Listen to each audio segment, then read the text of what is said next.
Of things to discuss. Is it a shady Brady situation? Josh Allen has broken his nose. Paige Bueckers did what we all knew that she would do and got a Rookie of the Year. And so much more. This is your Tuesday Huddle. Welcome back to the Daily Dose with Des. And before I go ahead and play my introduction video, I have something motivational to say to you today. I actually thought about this. It's on top of my mind. Yesterday, I think I said something really, really good yesterday, but today I think I got it. I think I got it. Okay? And this is what it is. Sometimes what is waiting for you is blocked by what you are entertaining currently. Sometimes you have to cut your ties, cut your losses, and be okay with letting it go. This is for me. Because I guarantee you, whatever's waiting for you on that other side will turn into the greatest thing that could happen to you as long as you let go of what is blocking you. And that could be a thought to some creativity, like when writers get writer's block. It could be an opportunity. You stayed too long at one place and it's really your time to go and you've been filling it. And if you are religious, you should, if you are religious and you should be talking to God, then maybe he's been telling you or showing you or pointing at you or tapping you on your shoulder and you've been ignoring the voice. And then you finally just say, you know what, I surrender. And then suddenly it works out for you. There's something waiting for you, but you're not getting to that place because whatever is blocking you, you're allowing it to be in the way. Clear the path, clear the way, and everything will be okay. And it was a little corny. I just ran with that. I didn't mean to rhyme with that. But I really mean it wholeheartedly. And please remember to lean into the word, lean into your prayers, and everything will be exactly where it's supposed to be. Because remember, God will never leave you nor forsake you. So I'm going to play my introduction video and then we're going to hop into the sports. Yeah, I'm going to start doing Fellowship of Christian Athletes. I'm going to start doing that. I'm going to start, because it's in my heart. It's in my heart. All right. So again, we'll dive in after this little intro. You know what to do. Admit it. Turn it up, turn it up, turn it loud. Got your feeling so proud. This is how we do it now. Daily Dose with Des. Got you coming back for more. Okay. If you get in here and you're like, ooh, she talking about the man upstairs, and you go away, that's okay. That's okay. Maybe you just weren't meant to be over here. But over here, we celebrate the Lord. We do. And I'm going to stop being so, I don't want to say silent because I'm never silent about it, but I'm going to stop being so reserved in the way that I speak and the way that I bring you things, because that's just who I am. That's just who I am. Okay? So we're going to talk about it. We're going to talk about the Lord over here sometime. Okay? All right. Now, moving on to some really great things going on. Remember on the last episode, I told you all that the world championship for, The world championship for track and field is currently ongoing. And today we have us a new champion. Yes, we do. This is Cordell Tinch. Because I'm thinking inch, what a T? Tinch. This is Cordell Tinch, and he is now the world champion in the 110-meter hurdles. And I seen something before I clicked over to start the live, was like, he used to be a phones salesman, and now he's a world champion for track and field. And I don't understand. I mean, heck, we all know that a lot of our Olympians, a lot of our athletes, our world champions, have other jobs. There's only a few that do not work other jobs. A lot of our Olympians, especially like for women's Water polo. I loved their story. I loved how Flavor Flav stepped in for them because he really sponsored them and supported them of getting to, reach their Olympic dreams. And they were all working moms or just working individuals while also dedicating their time to their craft of being an athlete. So a lot of our athletes do work other jobs. He probably won't have to work no other job now, but maybe he wants to.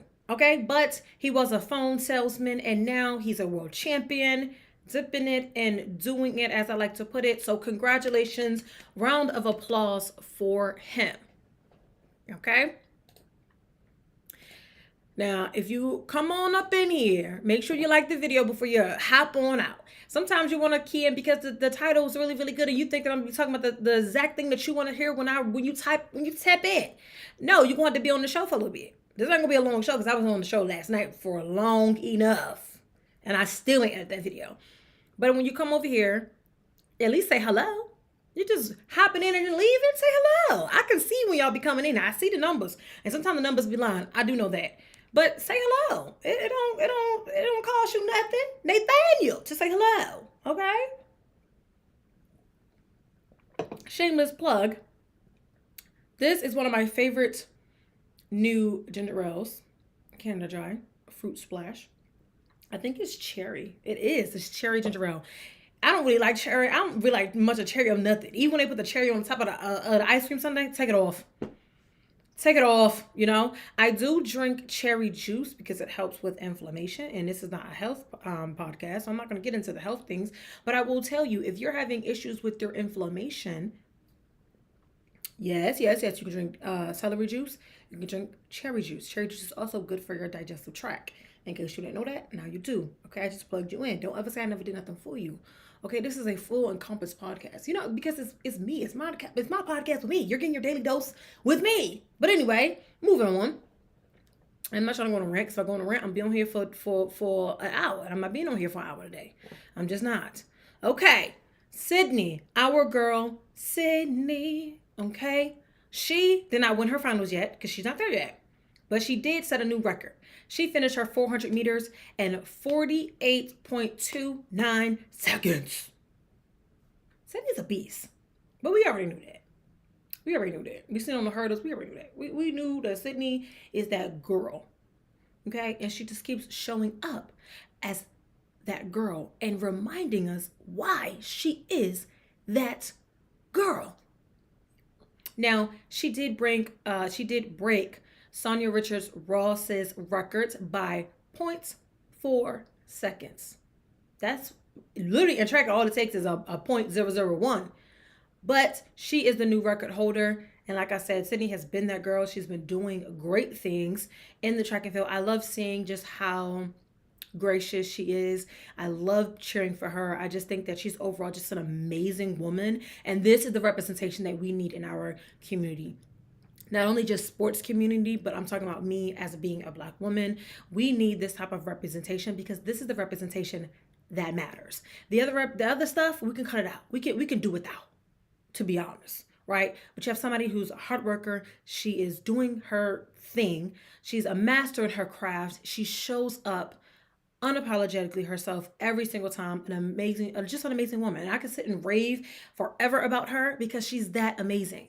So I need more examples of this, more examples of Melissa, more examples of Tara. Those are the women that I want to see that we celebrate because we don't do enough of celebrating them. But you can guarantee every time something comes up on this channel, they're going to be represented. They're going to be celebrated. I'm going to rant and rave about them every time and every chance that I get because this to me is the true Black girl magic. This is the true women in sports that we should be talking about.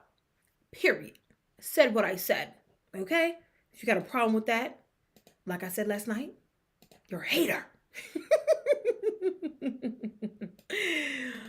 But you might be. Just saying. Okay? Anyway, we're going to move on to more women in sports that we're going to be talking about in the WNBA. As you know, as I reported on before, they are now in the midst of their playoffs. They probably have a game going on right now. I think it's Atlanta Dream and the Indiana Fever.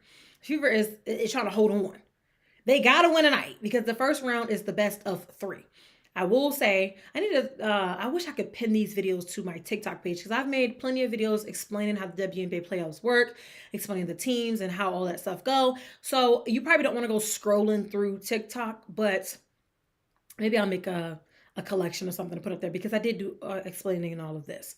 But they're in the playoffs now, and the Golden State Valkyries obviously made history. It's their first season, and they're already in the playoffs. They have put together a well rounded team enough to get them into the playoffs. Will they win? That's the thing here. That's the thing. They may not win. They may not win. They may not win. Okay? Because they're playing a really fierce competitor. Okay? But it is something to say when teams come in and they are making history, and that's something to be celebrated. Maybe that's the team that Angel Reese wants to go play for because she said she wants to play on a winning franchise. I mean, every team that's in the playoffs, which I mean, I'm not going to get into that, but congratulations to them. I do hope that they can make it to a game 3 because that's what I want to see. I want to see them get to the game 3 because that's when the basketball gets real good. It gets real good. Right now, the Aces are looking like they are going to be taking it all the way. It looks like they're going to win it all. They have been on a revenge tour ever since that one game where they lost horribly. And ever since then, they've been on a revenge tour. They've been putting BTA. So right now, they are looking like they are going to be that team to beat. Atlanta does look good, and that's surprising to a lot of people because they're like, whoa. But getting BG over there, really getting their either their guards and everything to mesh. I think they look good. I think they have a really good chance of getting far into the playoffs, but they're going to be a very fierce competitor in the Liberty. The Mercury is trying to work it out. Yeah, so they're heating up. But the round 1 for some people is kind of boring because it's like if they win 2 games, then that first round is done. So I don't know. So just keep your eye on it. Tell me what you think about it. Let me know who you're rooting for. If you're watching it, are you watching? See, I like today. They don't have any games when the NFL is colliding. Okay, so they have games today and they have games tomorrow. And speaking of the game tomorrow, we're going to move on to our next topic of discussion is Breanna Stewart. Breanna Stewart in the last game hurt her knee and she had to get MRI, and right now it's like a game day decision. Like it ain't knowing Breanna, she's going to want to play. If she can play, if she can manage through that pain, she's going to play. However, for me, I feel like I don't know, B. Do they need you? Absolutely. When Breanna is on the court, she makes a difference. Just like when Sabrina turns it up, makes a difference. But do you run the risk of possibly further injuring yourself or having something else happen, and then you get into the next round of the playoffs and then they're without you? You just got to win this next game because you already won first. You just got to win the next game. So do I have enough faith that the Liberty can go ahead and close this out and do what they need to do for this first round? Yes. Yes, I do. I don't think that Breanna should play, but that's just my thoughts and my opinions. Everybody's thoughts and opinions is very, very, very, very different. If she's really like good to go, sure. But even still, maybe not, because Breanna is not Breanna. Yeah. Breanna is such an asset to the team that they need her at any step. They need her at full capacity for the entire playoffs if they think that they're going to get all the way ahead like they did before, especially facing a fierce Aces team if it goes out that way. I haven't looked at the bracket again. I looked at it, I glanced at it to see who was on it, and then I just went away with it. But I got to look back at the bracket again. But before, the Aces and the Liberty were on back-to-back to see who was the top. Who was the top one of the two. Okay? So that's our update with Breanna Stewart. And Lord, when I seen it, I was like, oh my goodness.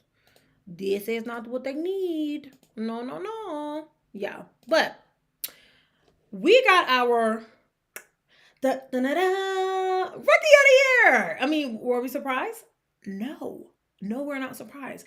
And I just want to say, way back when, at the beginning of the WNBA season, I said that we as a media and we as a people We're not talking about Paige enough.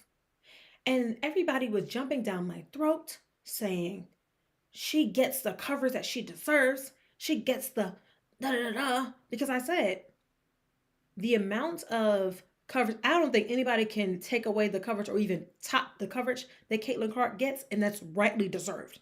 Okay?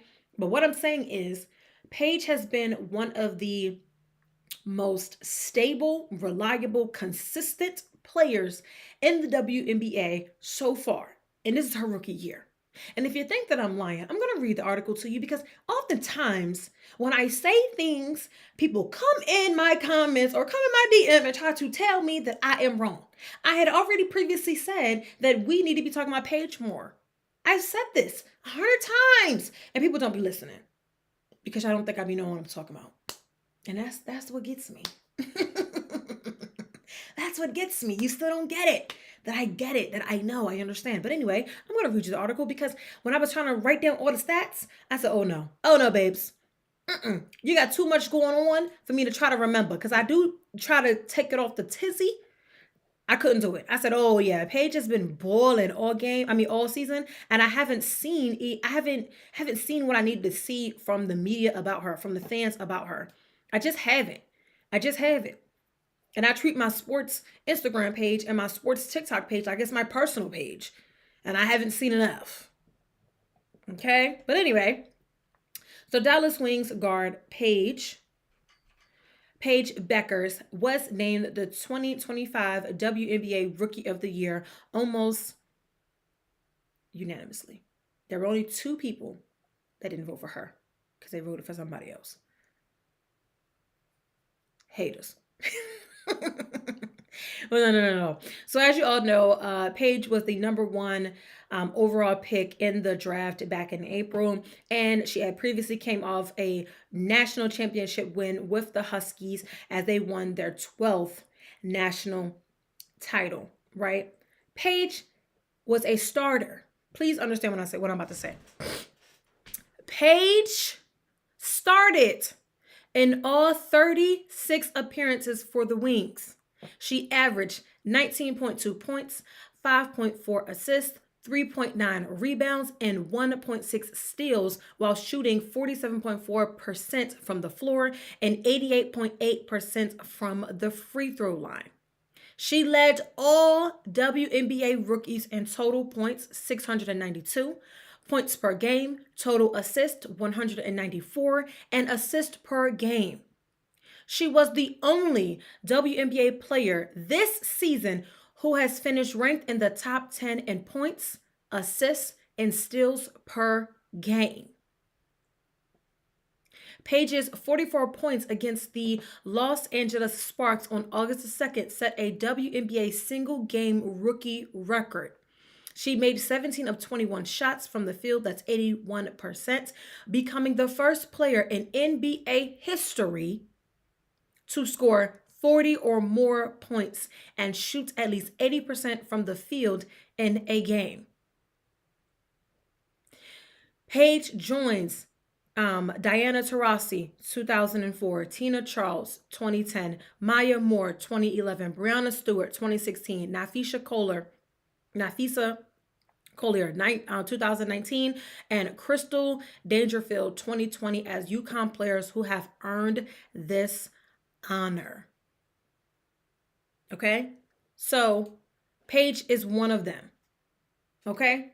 When you're talking about top 2, she's not the 2. Did you hear what I just read? We didn't talk enough about her. And maybe because she's non-problematic.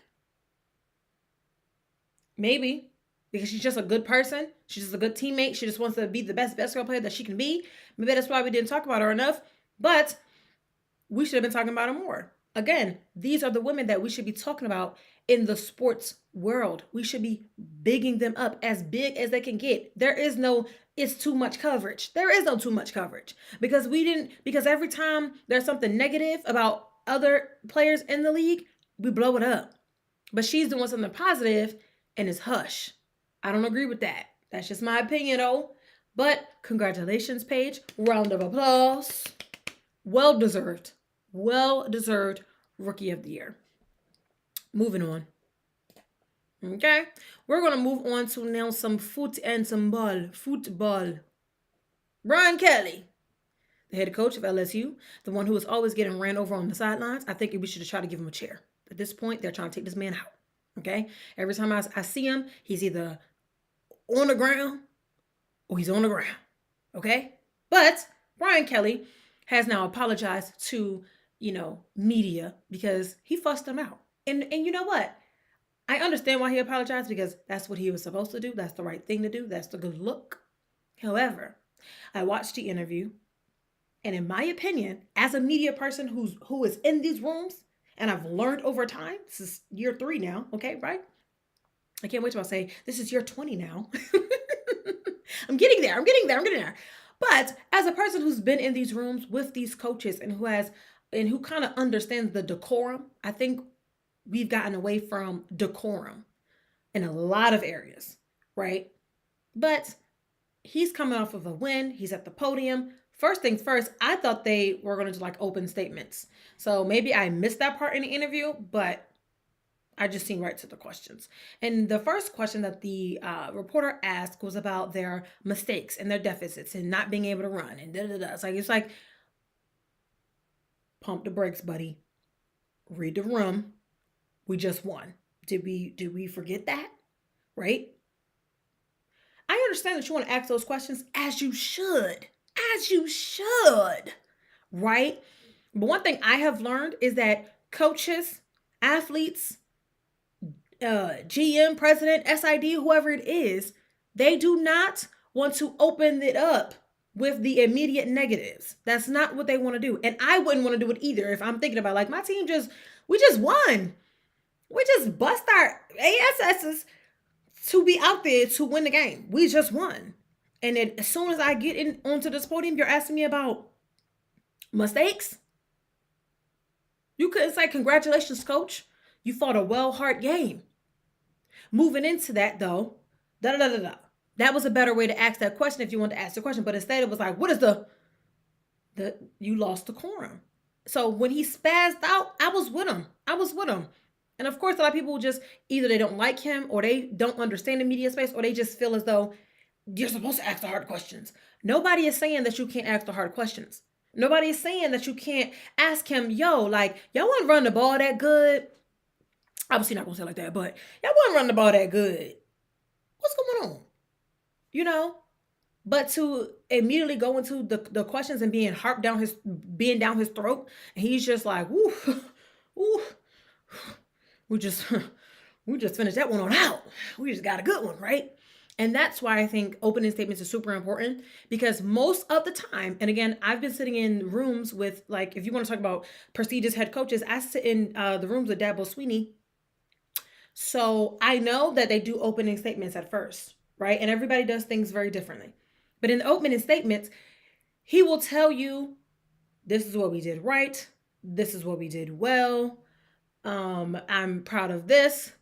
And then they will go into, I think that we need to do this. They'll tell you exactly what went wrong, and they'll tell you exactly what they need to do to fix it for rooms, for opportunities of improvement for the team.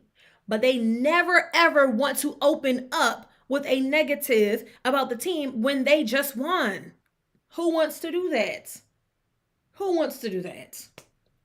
It's like if you just won a game, and the first thing somebody asks you is, yeah, you missed that. You missed that in terms of football. You missed that tackle back there. What was that about? What? Dude, get out my face. You not piss me off.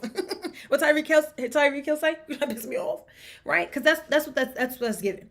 You wanted to create that reaction out of him, and unfortunately, he gave you exactly what you were looking for, and it went viral all over the internet because that's what he does. People love negativity, so it was going to go crazy. It was going to go crazy because people felt as though it was negative. But for me, being able to read the room and having some decorum and some respect, I felt as though that he got exactly what he deserved. Like, he cooked them for real. He did cook them. I ain't gonna lie. And a lot of the media, and he didn't lie, a lot of the media is privileged and they are spoiled, and they feel as though they can just, have no decorum, have no respect. They don't know how to read the room. And these are the people that you're letting into these bigger, higher up spaces, though. And it's like, at what point, you have people that are out here doing it for real, people who have respect for real, and you don't ever give them a chance to get in those rooms. But that's another story for another day. But he did apologize.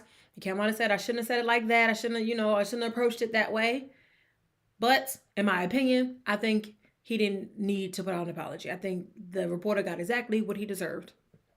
Okay. Moving on. We don't have that much left. Josh Allen. First of all, Josh, I know we splitting the screen over here, but you can't be taking up all my space. I don't know. Let me make this a little smaller. So that way I'm not cutting them off. Yeah. I'm just suit over here. Josh Allen broke his nose in the last game. He did. I seen a little video of it. Broke the nose. They socked it up. They did their little thing. Put his helmet back on. He went back into the game. That tells you the type of character and type of player that Josh Allen is. I'm not going to rant and rave about him because I already did it on a previous video. You can go watch that one if you want to hear what I got to say. But I will say, that's very stand up about him. I can't even imagine the pain that he was in. Because, dude, you just broke your nose. When I think about that, I know sometimes like you get your the rings around your eyes, and it's painful. Heck, I've been hit in the nose. It didn't break, and I was in pain for days. So I can only imagine the pain that he was in. But he was like, nope. We got a game to win. Against the Jets. They beat him up pretty bad, by the way. So after they broke his nose, he said, yeah, now I'm about to turn up on you. I'm about to turn up on you now for real. And for the next game, he's going to be playing on Thursday against the Miami Dolphins. They're going to put a visor into his helmet to help, avoid any contact with the nose. I'm going to assume that it's going to probably be they're probably going to have some type of stability in there somewhere. And then the visor is going to come down enough to where it's going to cover his whole thing, his whole face. I think Michael Penix Jr. has a visor that comes over down that's clear. So I think it'd be like that if you did see it for the Falcons game. But I think it's going to be like that. And I think he's, I wonder how he's going to be able to breathe. Like, how is his breathing? I don't know if we're going to, he played really, really well, though, after that. So I don't know. I'm looking forward to see how he performs, because when I think about my nose and my breathing and out there and I'm exerting energy, like, what if his nose just start bleeding everywhere? Like, I want to see how it's going to go. Maybe it's not as bad as I'm thinking that it is, but he did break his nose. His nose is still broken. He's going to wear a visor. He's going to play in the game. He said, I'm not sitting out. I got things to do. So we shall see. Josh, be careful out there now. All right.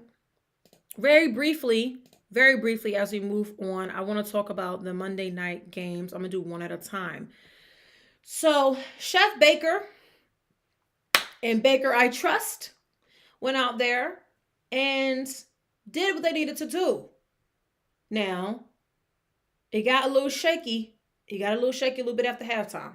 The Bucs looked pretty good. They were dropping like flies, though. I don't know. This season seems to be so many more injuries that it's like, what is going on? What is happening? What are you guys eating? What are you guys doing? Are you not practicing? I don't know what it is, but I feel like there's so many injuries going on. Like, every game I'm seeing like 4 people get put out. So I'm like super excited when I see a game that has like no injuries, or it's like they were shucking up and they're good, because there's so many people just being out right now. Like I reported last night, there's 5 quarterbacks that are going to be out, and Baker was almost number 6. Okay, because yesterday he was doing a lot. Out of moving, shaking, and shaking, right? So okay, cool. But I think what really happened, they let off the gas a little bit. They were facing some of those injuries. And the Texans didn't take advantage of their third quarter, and when they did let their foot off the gas, because they turned up in the fourth quarter. They turned up in the fourth quarter. Chef Baker puts on that hat, and he turns up in the fourth quarter, and that's exactly what he did.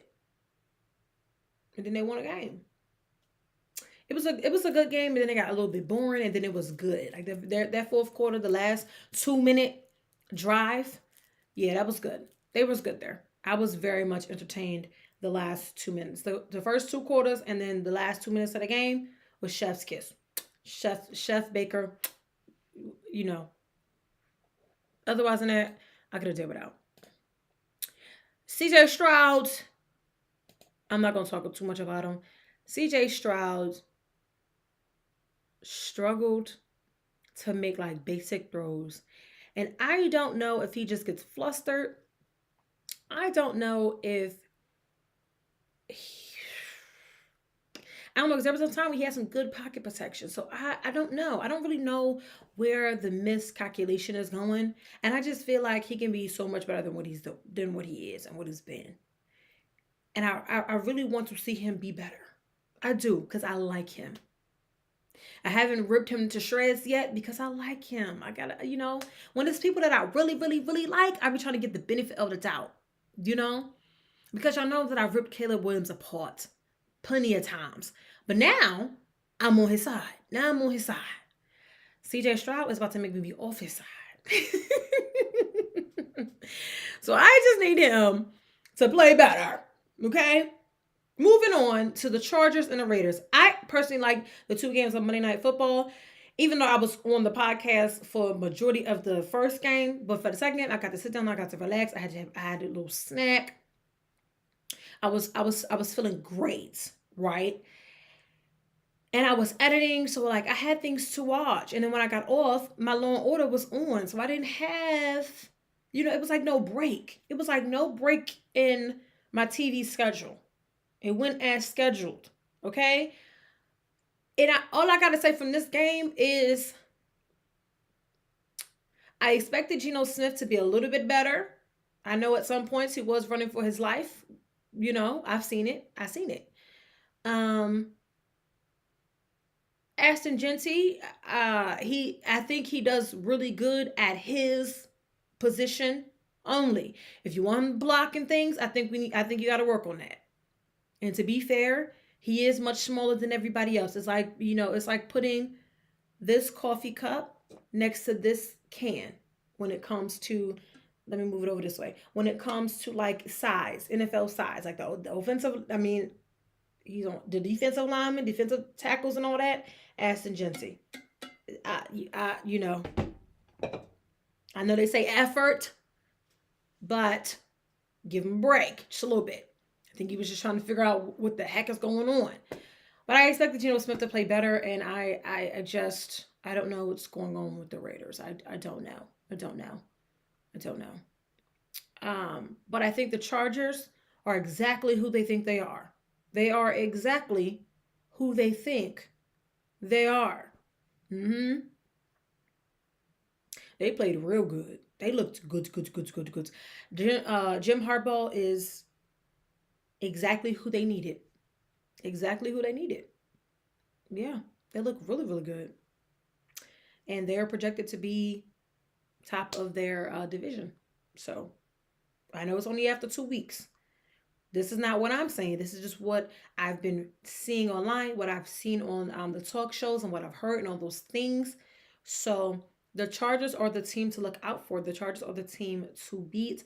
I love Keenan Allen. So Khalil Mack, Derwin James, even though he's a little problematic. Najee Harris is over there. He's kind of, you can hang it up a little bit. But they have a great, well-rounded team, in my opinion. And I think they're just going to continue to get better as the season goes. Yeah.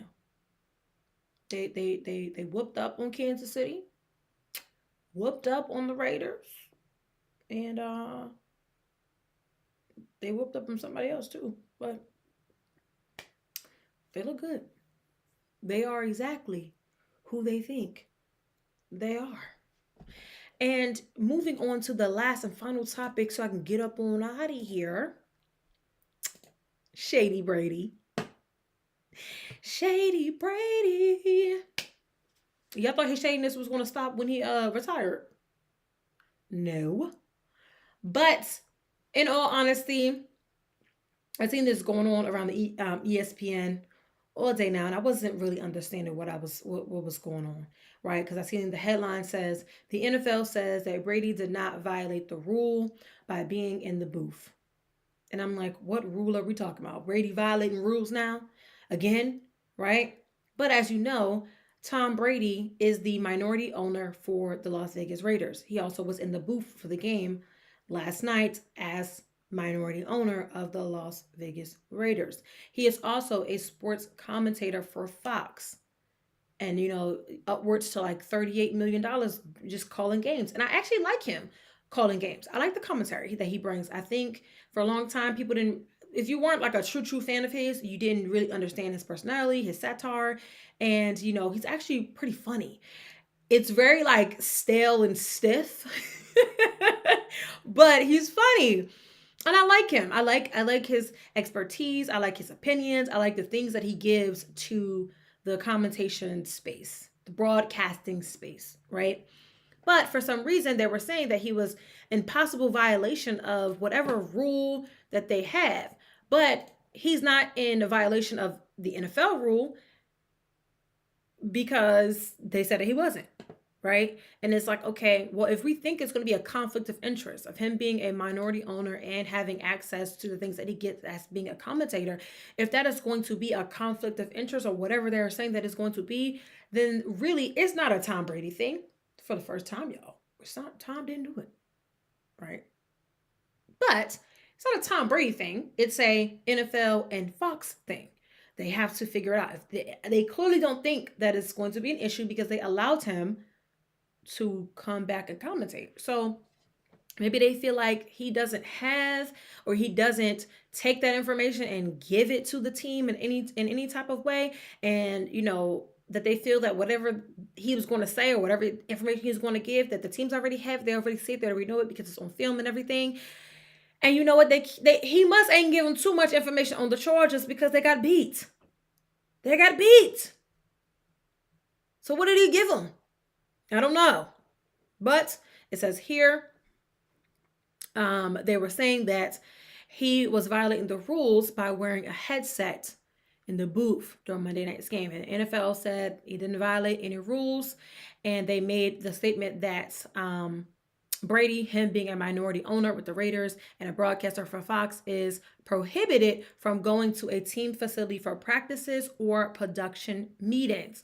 But the former star quarterback is allowed to sit in the coach's booth according to the league. The league said he can be in there. The league said as long as he's not going to the practices and the production meetings, he is fine, right? And it also says down here, before I get to my thought, it also says down here, there are no policies that prohibit an owner from sitting in the coach's box or wearing a headset during a game. NFL spokesman Brian McCaffrey said in a statement. Brady was sitting in the booth in his capacity as a limited partner. All personnel sitting in the booth must abide by policies that prohibit the use of electronic devices other than the league-issued equipment, such as Microsoft Surface tablet for the sideline viewing system. Okay? And then, they go on to say a lot of other stuff that's kind of just random to me. But I feel like in this situation, this is a very, unique situation because there hasn't been this type of situation before to my knowledge, right? Brady is breaking through and creating a new lane for this. So as I said, there is no policies against this. There is no rules that prohibit this. And we don't think that it's a problem. As long as he don't take it into the facilities, into the production meetings, he'll be fine, right? He can sit in the booth. He's a limited partner. He can sit in the booth. That he's allowed to be in there. He's allowed to use the headset and listen in on what's going on. It's like the Colts owner, one of the Colts owners, because there's three of them. One of the ladies is down on the field with a headset on, writing, listening, figuring it out, right? So I think in these capacities where you have owners that want to be involved in hands-on, there isn't a policy that's against anything that people are trying to say. And again, yes, it's a very different space because he's a part minority owner. He's also a broadcaster. So they're like, what's going on here? What's happening here? It just feels wrong. It feels illegal in some type of way, but it's not. It's not. He didn't violate any issues. He didn't violate any policies. He didn't violate anything. So everybody that's upset and that's mad, you got to find something else. You got to find something else. He wasn't being shady, Brady, this time. He said, I'm not going to mess up my money on neither side of this thing. If you think I'm going to mess up my money, I am not that stupid. I'm not messing up my money. So yeah, he didn't do anything wrong, and that's just that. You can't. Sorry, Brady haters. He didn't do anything wrong this time. Maybe on the next time. Maybe on the next time. Okay? So I think, again, I think if it becomes a problem, they'll definitely settle it out. I definitely think and believe that for sure. Yes, I do. Okay? Well, I've gotten to the end of my show. Thank you all for tuning in with me. Make sure you're liking the video. You can hit that subscribe button, hit your bell notification button so you know when I am on. Yes, I am on early today because I got other things to do tonight, but usually I'll be on at 9 p.m. Tuesday, Thursday, Friday, and I'll be on in the mornings on Saturday. So you have plenty of time to catch up with me to do your thing. So make sure, like I said, you're hitting the like button. Send me a comment. Write a comment on the video. Comment. Comment helps engagement. I'll be commenting on everybody else's videos. Respectfully comment. But anyway, thank you for tuning in. I love you guys so much. Please make sure you're liking, sharing, and subscribing on all social media platforms at Paige Bueckers Sports. If you want to help out, you want to donate, you want to send me something, hit my DM and we can get that settled out. Again, love you guys. Thank you so much for all that you do and all the support. And I will see you on Thursday. I'll see you on Thursday.